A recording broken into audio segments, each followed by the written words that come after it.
When you enrich the lives of your employees through purpose-powered leadership, they'll grow your business for you. Welcome to the Higher Purpose Podcast, where you'll discover how to champion a culture of courage and love. Stop dealing with symptoms and get to the root of the problems in your business. This is the Higher Purpose Podcast with your host, Kevin Monroe. Here we are in episode 57 of the Higher Purpose Podcast. I'm your host, Kevin Monroe. Thanks for listening. Seriously. I love the opportunity to connect and always appreciate when you respond and we have a chance to interact and engage. Recently, I'm enjoying an increase in the conversations in real life, real-time connecting with several of you. Here's an example. A couple of weeks ago, Courtney shared a post on LinkedIn about one of the podcast episodes that introduced a bunch of people to the podcast that didn't previously know about it and led to a phone call with Tom. Tom and I had a fabulous conversation. Well, John reached out and said how much episode 55 with Kevin Breeding had impacted him. That led to a conversation. Hey, I really enjoy getting to know you and hearing how these podcast conversations inspire and encourage you. That's what this is all about, inspiring and encouraging you to embrace and pursue purpose in business, leadership, and life. Now, back to that topic of listening. That's the focus of today's conversation with Oscar Trimboli. We met via LinkedIn back in 2015. Earlier this year, Oscar sent me a gift copy of his book, Deep Listening. The moment I started reading the book, I knew we had to have Oscar join us here for a conversation. What Oscar has to share is so vital to leading and living with higher purpose. Now, I need to forewarn you about something. This conversation is different. I knew it would be. And I had a sense that there would be pauses in our conversation. Pauses that make many of us uncomfortable and create opportunities or times when we want to rush to fill that vacuum of silence with anything. You're going to hear several pauses. I've asked our engineering team to keep them in. When you hear pauses in today's conversation, it's not a technical difficulty. It's where Oscar and I were leaning into deep listening. I invite you to join us now and do the same. Lean in to this conversation on deep listening. I believe it will pay rich dividends in your life. Hello, Oscar. We're so excited to have you join us on the Higher Purpose Podcast. As you know, I'm excited to talk to you today about listening.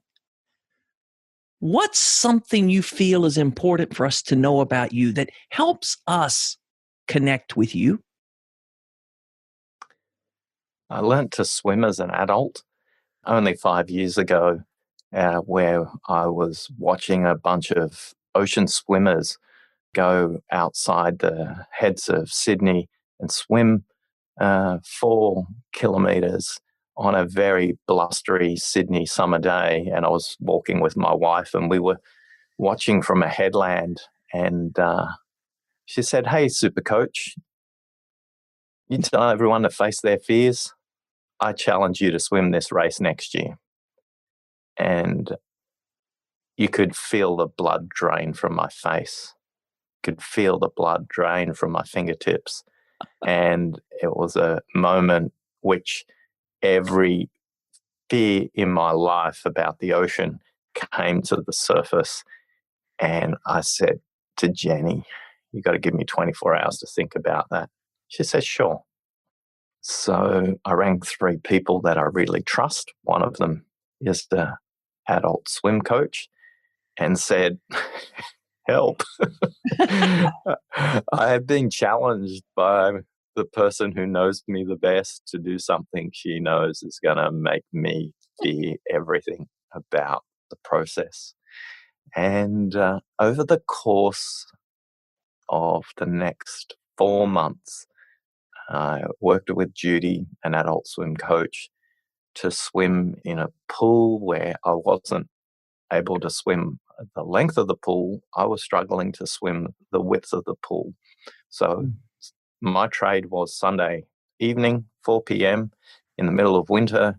Judy would train me and she'd come back to our house for a bowl of bean soup, which she really loved.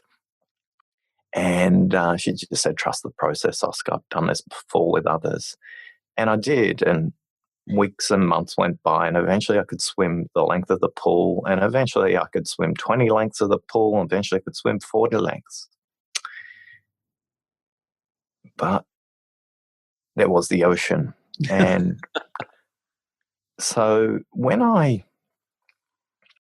went to the ocean, for the first week, we literally sat on the beach. We didn't go into the water, as my surf coach explained to me how waves are formed, noticing where rips come about, noticing who's entering the water well, who's not. And then the following week, all we did was go into the water up to our knees and understand what's involved there. The following week, we went a little bit further and I learned to dive under the waves. And what I was learning was my coach was embedding a whole bunch of very clever micro skills week by week by week. Eventually, I got out the back, the other side of the surf break, and they said, okay, time to swim. And I could not swim 20 meters. I couldn't swim without my lungs bursting. My face was red. I was freaking out. And my coach decided to swim underneath me and said to me, you're not breathing out. And I said, yeah, I'm not breathing out.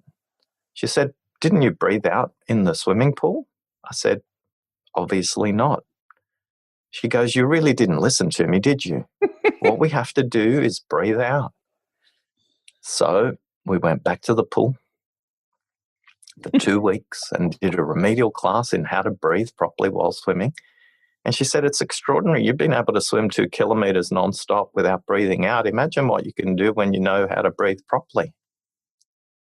And that was one of my lessons about the importance of listening.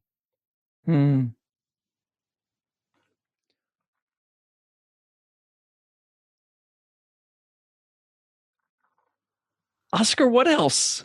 What other life lessons or leadership lessons or listening lessons did you carry with you from this experience?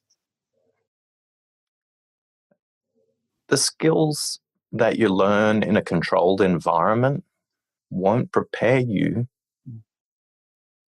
for changing conditions, for dynamic systems like an ocean, unless you've got your micro skills right. Wow. Wow. Okay. And for a lot of the leaders who are listening to this right now, Yeah. that has application on multiple dimensions. Multiple. It's relevant for you as a leader. It's relevant for you about how you think about designing the way your leadership teams embrace change, and their teams as well. Because all leaders are leading people, but ultimately they're leading systems. And as much as we'd like the big change to happen faster, the big change is just a sum of really small changes we need to do every day. So get excellent at those really simple skills. Great communication, clear, consistent, and with cut through is probably the most powerful thing a leader can bring to their team, to their organization, to their system. And the flip side is, if you think about the work that Judy was doing with me in the pool, she provided excellent instruction. But there was one skill I hadn't mastered: breathing out. And for a lot of leaders, they ask their teams to do a range of things, but sometimes it's the most basic things that we overlook. Setting a clear goal for your team is something we talk about often. But do we really? Do we really take the time to swim underneath Mm. the employee and look up and see, are they breathing out? Are they clear in what they're doing? So that's kind of the perspective that I would take there, Kevin, in terms of that. I think I could probably do a 6-hour talk on it, but time is short for our listeners. That's right. Wow. Thanks, Oscar. That's I didn't see that coming, but I know to expect surprises in our conversation today. So thanks for sharing that. All right, I want to ask you. I saw on your website. Well, first place I saw it was on your LinkedIn profile. Then I saw it on your website. Clarity creates change. What creates clarity? Action always precedes clarity. You need to do. I could have theorized many times about swimming in the ocean, but it was in doing that clarity around my breathing came to life. Again, a lot of the leaders I work with come to me and say things like, we want to create planning offsite. And I say, that's great. I can recommend some wonderful facilitators and consultants who can do that. I don't do that. I create action offsites because putting people in the room and getting clear is half the job. The second half of the job is to get clear on the action. And if you don't have half your agenda set aside to put a plan in place for the action, it's an interesting talk fest. One I won't participate in. Here's 3 other people you can work with. So action precedes clarity. Now, Oscar, when and how did you discover the importance of listening?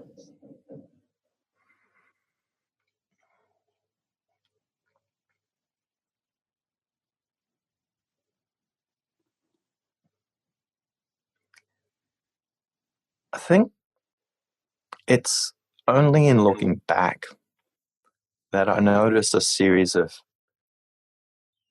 events and stories along the path of my life that put it in place. There wasn't one event, there wasn't one aha moment, there wasn't one lightning bolt for me. But my coach did put a mirror to me a couple of years ago.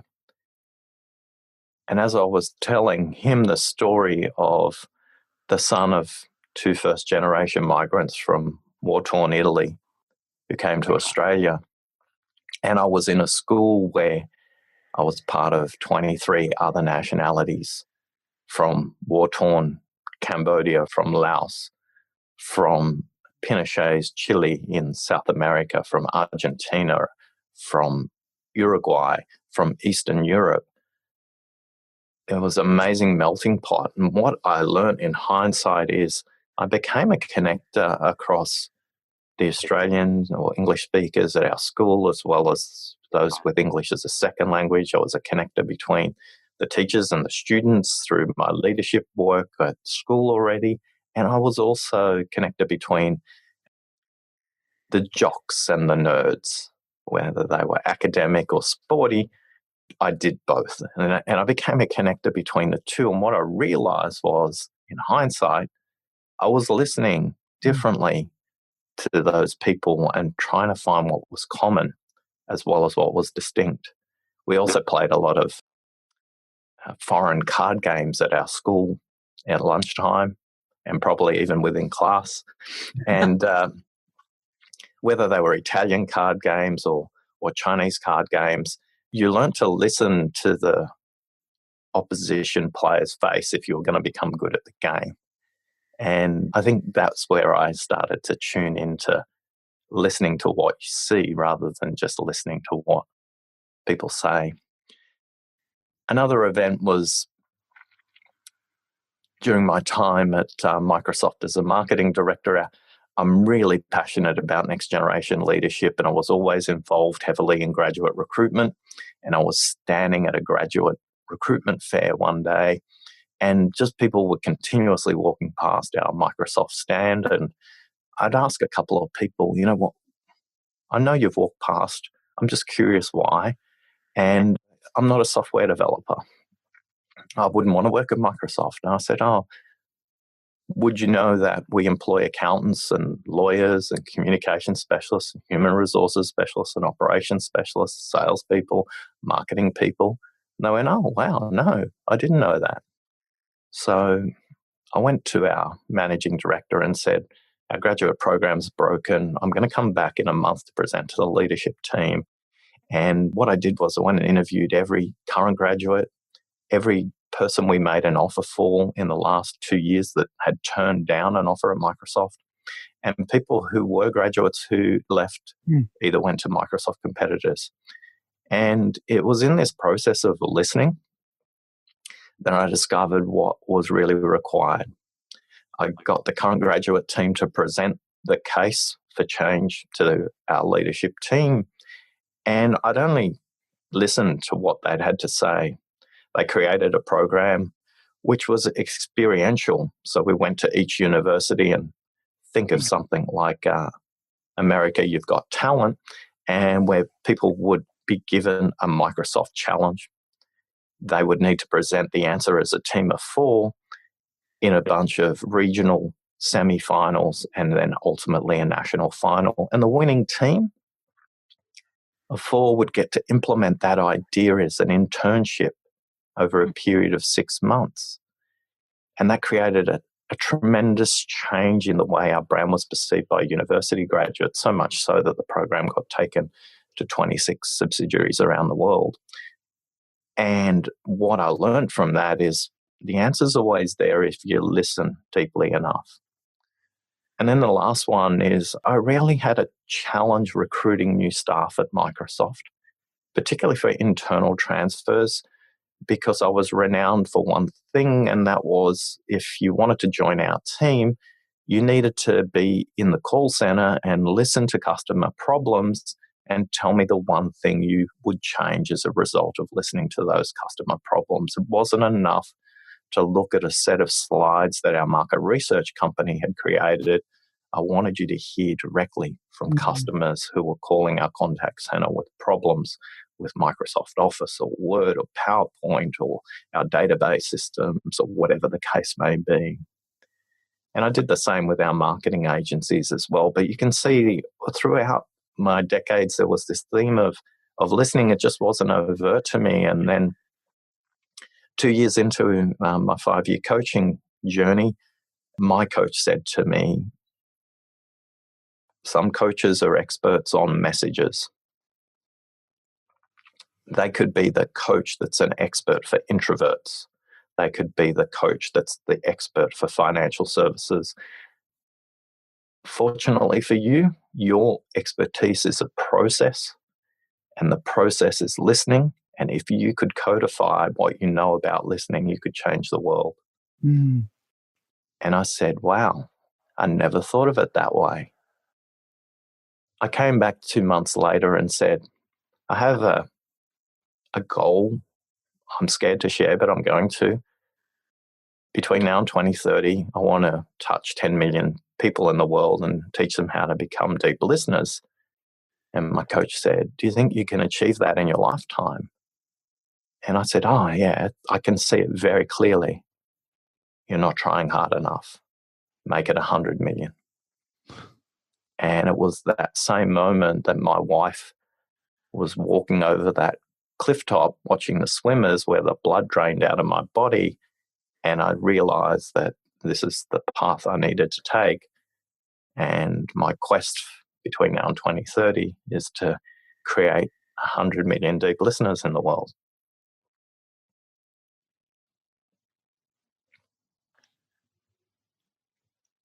Well, Oscar, help us understand what deep listening is, please. Very simply, most people listen in black and white. And deep listening is about listening in color. Deep listening is about going beyond hearing and listening to the words, listening to the body language, listening for the meaning, and listening for what's unsaid. And we can spend some time picking those if you like. Yeah. Okay. So you that are listening to this conversation, I'm going to interrupt to say Oscar has this book. The book is called Deep Listening. Before we push the record button, I was telling Oscar how inspirational this book has been to me in so many ways. So we're going to unpack a little of this.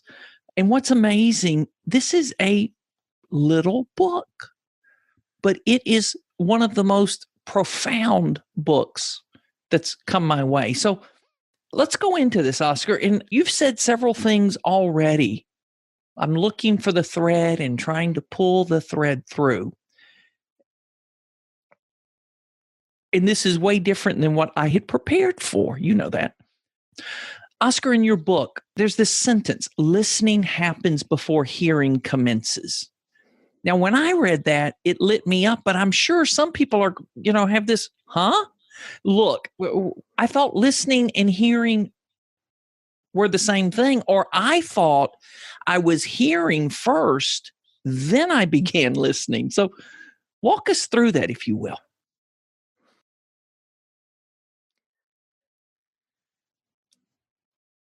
Hearing is your birthright. At 20 weeks in your mother's womb, you're hearing before you do see, before you breathe independently, before you can smell, you learn to hear. At 32 weeks, you can distinguish Beethoven from Bon Jovi. And for most of us, listening is our birthright. Mm. Yet the minute we come into the world kicking and screaming, we forget all of that, and all we start to do is talk. One of the things about hearing is it's the first thing you learn, but also when you die, it's the last sense that leaves our body. So hearing in many ways is the beginning and the end.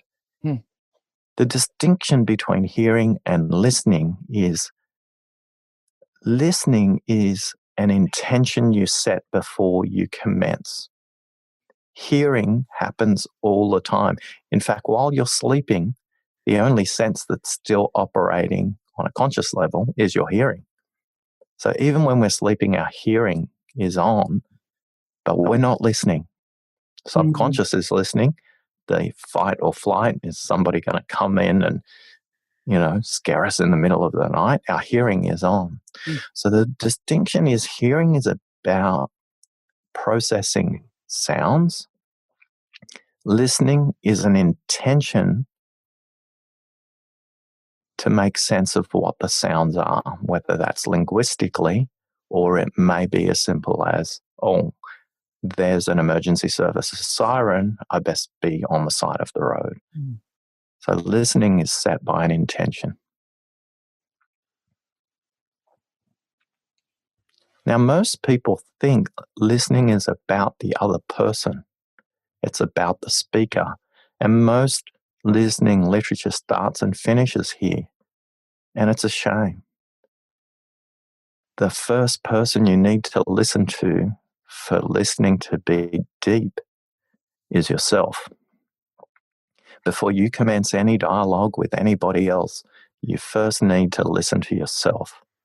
The reason you need to listen to yourself is it's impossible to listen to somebody else if you have a whole movie playing in your head about what just happened, what's going to happen in this conversation. I've got to put the trash out tonight. What have I got to make for dinner? I've got a guest coming this evening. What would they like for dinner? I've got that report I've got to get out. And it's happening right now for you who's listening. You're distracted. And so your capacity to be present, to listen to what Kevin and I are saying is dramatically reduced because you're still listening to yourself. In listening to ourselves, we need to create space in our mind to enable the conversation to enter. Just like a computer, most of us have a fixed amount of memory we can process a conversation in. Unfortunately, most of the time, that bit of memory is completely overloaded by distraction, whether that's a cell phone, a tablet, a computer, It could be a report you're looking at. It could be while you're driving. If you are not present for the conversation, you cannot be deeply listening to the other party. You need to listen to yourself first. A lot of people ask me, that's great, Oscar, but that doesn't help. What do I actually do about that? Yeah. And the research is really clear. In 1993, in a university in Canada, that did an amazing piece of research that has been replicated in Germany and in the United States since. And it says this: the deeper you breathe, the deeper you listen. And if you're in a really productive dialogue, the breathing between the speaker and the listener is actually synchronized. Now you sit there and you go, really? Is it that simple? Just breathe? Yes. Because if you can get oxygen to the brain is the most hungry organ in our body when it comes to consumption of energy. And if our energy levels in our brain are depleted, it's near on impossible to create a surface area to listen on. So by breathing deeply, and for most of us, it's just noticing our breathing and taking a little deeper breath, it's as simple as doing this.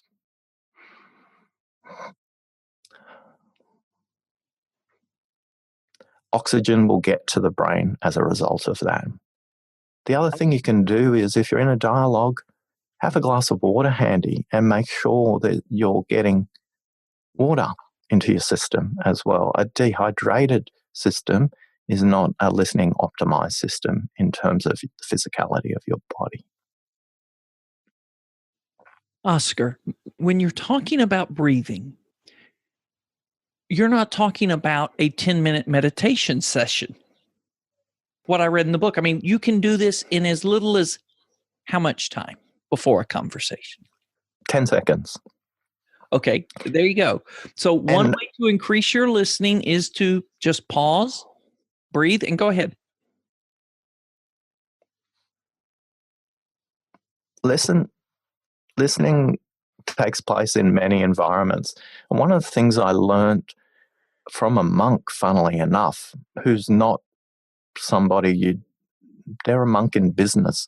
And they said to me, for them, their meditation is integrated into what they do every day. It's not something that's distinct. It's not something that you go into a dark room with a candle on. And from that, I would say for you listening, it can be as simple as, if you're walking between meeting rooms in an office, or you step into a building and you're about to go into the elevator, the distance between stepping into the building and getting into the elevator, that can be long enough for you to connect with your breathing. Or the simple act of stepping into a meeting room, the distance between you stepping into the doorway in a meeting room and sitting down, that's enough for you to connect with your breathing. When I speak from stage and talk about this, a lot of people come up to me afterwards and went, I tried that. It was funny because all of a sudden I could hear the air conditioning in the building. All of a sudden I could hear the hum of my mobile phone. You start to hear so many more things, which sets up a beautiful platform for listening. I love it. I love the practicality of this. Thank you for sharing this with us. Now, there's another question, a part of this that I'm really curious about with you in your experience. What, if anything, do you do when it's obvious the person with whom you're engaged in conversation has got lost in the internal chatter in their mind or something else? And you know when that happens.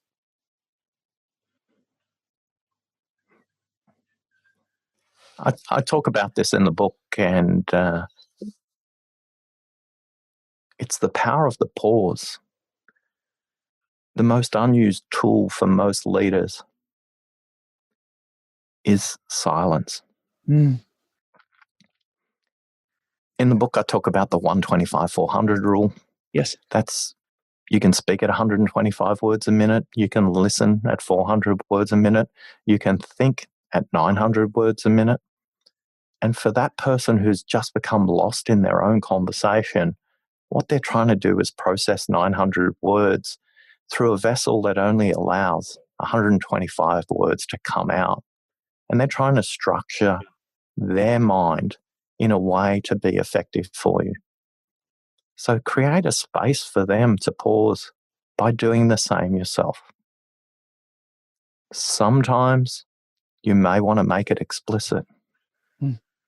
Sometimes you may simply just say to them, Kevin, I noticed something just changed for you. Which gives them permission to say, yeah, I'm trying to process so much. I'm just not sure how to say it, or whatever their response might be.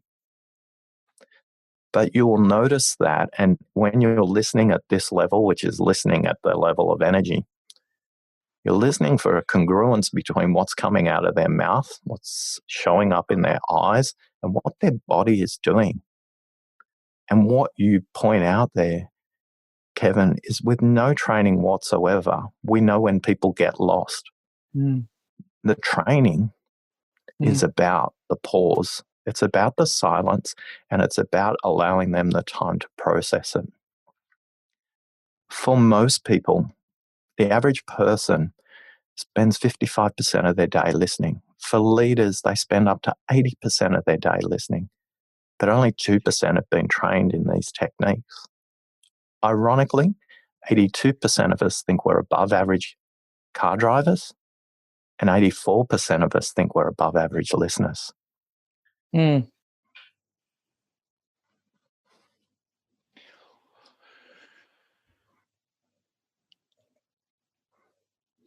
For you listening, I'm having fun. And this is one of the most unusual podcasts I've done. And podcasting is a very interesting medium, right? So there are a lot more gaps here than you try to have in a podcast, but I'm enjoying it. I hope you are as well. There's something I want to build on this, and it's in this 125-400 rule. And it's something that you write in the book. And I was speaking at a conference in Canada a couple of months ago, and a speaker before me said this, and I loved it when she said it. You use different words, but you say the same thing. Listen for what people want to say. Don't get stuck on the words they use. They don't always match, is what Arlene Dickinson said. Help us understand that, and help us. How do we move beyond that? And how do we not get stuck on the words in that 125-400?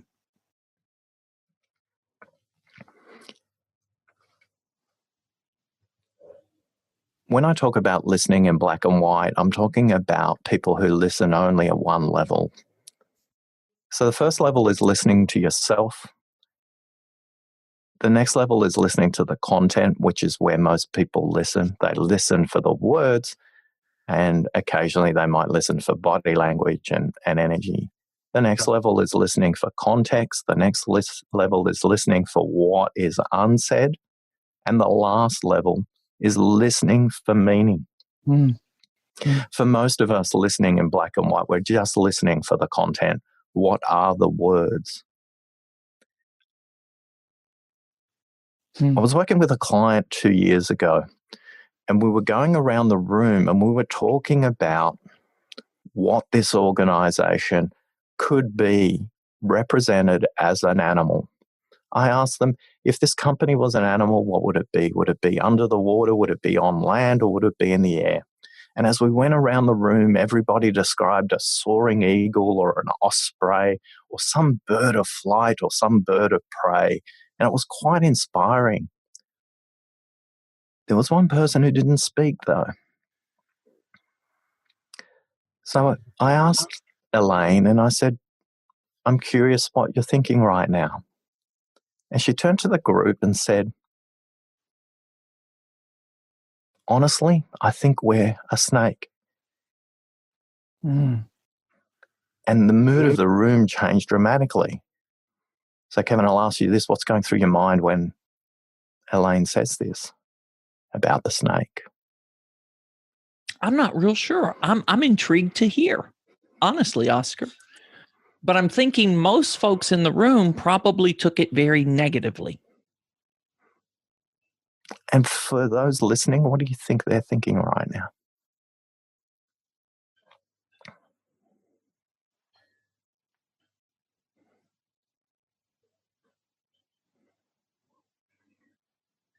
Thinking the subtlety of a snake, or that a snake often sneaks up on you, or you sneak up on it, and then there's this panic moment, and it's not usually a pleasant experience. Yeah. And I'll just make a listening reflection now for those of you who are watching the podcast. Notice how Kevin's eyes went up and high as he had to ponder a little bit more deeply. And this is an example of the level you need to be listening at. So Kevin was not only taking the time, but looking up and right. He was exploring his imagination, and he was trying to connect with the words. If he had a ready response, he probably would have looked down and left and accessed it very quickly. So you could see that Kevin was processing real time and how do I join the dots? When I tell this story, most times, most of the audience will reflect back in a conversation about exactly what you said. A snake is unpredictable. A snake is violent. A snake is something that we fear. Mm-hmm. And Elaine then said, we're like a snake because amazingly, we shed our skin every season to adapt to the change in the marketplace. It is our core power.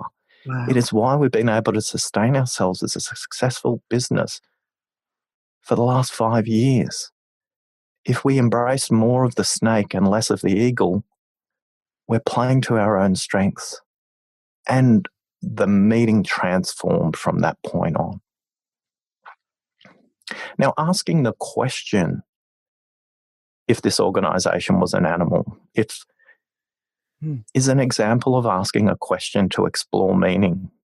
It created a safe environment where she could talk about this in a way that is something that is often unsaid, because Elaine was someone who didn't speak up often, and yet the most powerful insight for the group. And they went on to create furry snake mascots and incorporate it into their design and their presentations, and it's part of how they explain their core difference. I was working with another client, and I was speaking to all their people managers, and I asked the same question in a completely different way. I said, I know on this manufacturing site we've had a lot of challenges in the last 3 months. Have a chat to your friends, and if this was a movie, what movie would it be? Now, this organization is in an unusual place for manufacturers. They're growing tremendously, and that was putting a lot of pressure on them. But there was this underlying tension and a lot of things that weren't unsaid. And I asked the room and I said, okay, so throw me some movie titles. And we had Mission Impossible and Towering Inferno and Titanic. And you could see the site director's face change. Not because he came to the realization that these people were speaking up, but by using the metaphorical meaning, Tower Inferno, Mission Impossible, Titanic, the group was able to give voice to something they couldn't say any other way. If you went to the leader and said, you know, this place is burning down, you know, the conversation would have been completely different. And it's listening at that level for people that will help create amazing breakthroughs, not just for them, but for the group who's hearing that for the first time. And I said to the group, now just go back and go, given all those movies, what would you like the movie to be? And that started a completely different dialogue. But for a lot of us, when we're listening, we're just listening transactionally. We're hearing words and we're effectively playing a word ping pong match. And I don't know if you've ever seen Olympic level ping pong, but it can go pretty fast. Oh, yes. And what happens is you just burn a lot of energy. You're staying on the same place, but nothing actually progresses. So listening beyond the words requires you to listen to context, which is about the backstory, the patterns in their language. It requires you to be conscious to listen to what's not said. And it requires you to explore what's the real meaning in what they're saying. Oscar, I am blown away looking at the clock and realize we are closing in on the time we have allocated for our conversation. Before we wrap up, I want to invite you to speak to us again, recognizing that we're all over the map in where we're at in our listening now. What would you say to invite each of us to take the next step in our journey of deeper listening?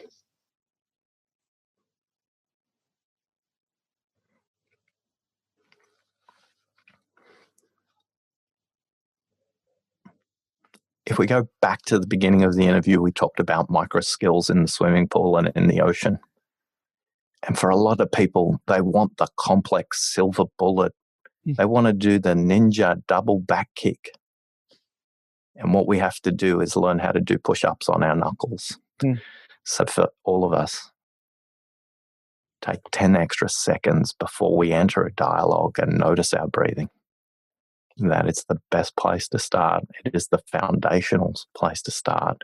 And it is the place that will start to create the clarity you need to make the change, to become a deeper listener. And for people that are interested in learning more, you have a lot of resources. Where would we direct them and to learn more about deeper listening, deep listening? Simply, if you visit oscartrimboli.com/books, there's not only the book, but there's the playing cards as well. These playing cards are organized so that you can have an intention to work through the cards over the period of 12 months. There's 50 cards, one for each week. We'll give you 2 weeks off for a holiday. And it's organized into the 5 levels of listening, because the 5 levels of listening are foundational. You need to master the previous level to be excellent at the level above. So if you pop in there, if you love to learn with others, the playing cards are really fun because you can hand them to somebody else and say, hey, this week I'm working on pause, silence. Here's a card that's going to explain what it looks like. When we're in a conversation, just check me on this and give me some feedback. Give me some feedback if I'm doing it great, and give me some feedback if I'm not. And the cards are really great kinesthetic learners and people who love to learn by doing. The book's great if people want to get some really powerful visual imagery. I think, as we talked about before, Kevin, the book is designed with a great deal of thought around the visual imagery as well as the words, so that people can connect with the images. And then for those of you who love listening to podcasts, just type in Deep Listening Podcast and you'll be able to hear some amazing interviews with professional listeners, suicide counselors, air traffic controllers, foreign language interpreters, deaf interpreters, high court judges, even FBI hostage negotiators. And you will get a completely different perspective on listening. The one thing I would say is, if you want to get a day back in your week, you're going to do it by listening, because you spend at least half of your day doing it. And the biggest productivity gains for leaders and systems are by listening more, not learning to speak more effectively. we've spent the last century learning how to speak. We're going to spend the 21st century learning how to listen. There you have it.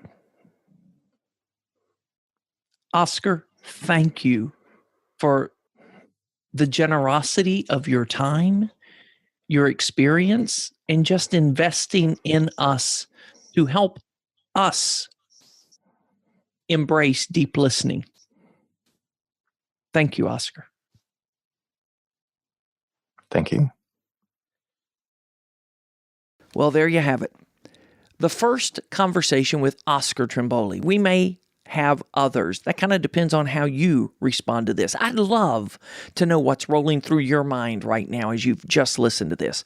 You can email me at kevin@higherpurposepodcast.com. Let me know, or call me 678-744-5111. Hey, here's what's lingering in my mind after this fascinating conversation on listening.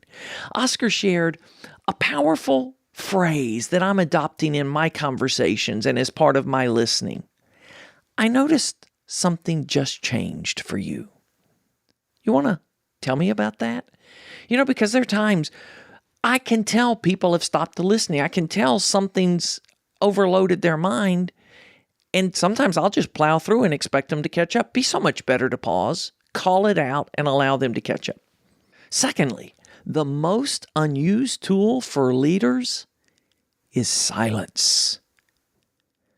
What will it take for you to get comfortable with pauses and silence in communication?